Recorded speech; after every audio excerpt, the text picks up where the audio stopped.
श्रीगुरुभ्यो नमः। मम नाम पूर्णिमा। अहं सप्तमी कक्षायां पठामि। अहं स्वतन्त्रतादिवसः भारतवर्षस्य राष्ट्रियः उत्सवः अस्ति। अयम् उत्सवः अगस्त मासस्य 15 तिथौ भवति। पूर्वं भारतदेशः पराधीनः आसीत्। अस्मिन् दिवसे 1947 तमे वर्षे अस्माकं देशस्य स्वतन्त्रता अभवत्। अत एव भारतीयाः प्रतिवर्षम् एतस्मिन्नेव दिवसे इमम् उत्सवं समायोजयन्ति।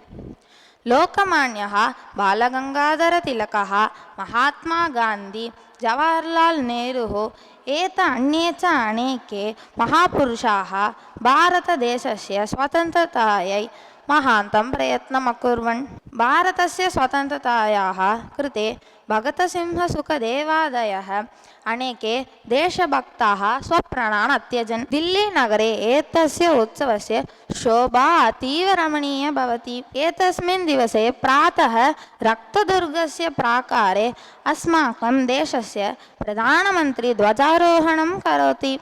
ध्वजारोहणानन्तरं प्रधानमन्त्री देशं प्रति सन्दिशति। रात्रौ विद्युद्दीपकैः सर्वाणि राष्ट्रीयभवनानि शोभन्ते।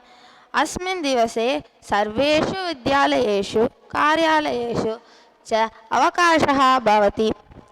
एतस्मिन्नेव दिवसे वयं प्रतिज्ञां कुर्मः यद् वयं श्रेष्ठाः नागरिकाः भविष्यामः, भारतस्य सर्वविधविकासाय प्रयत्नशीलाः भविष्यामः, अस्य च स्वतन्त्रतां प्राणपणेन रक्षिष्यामः।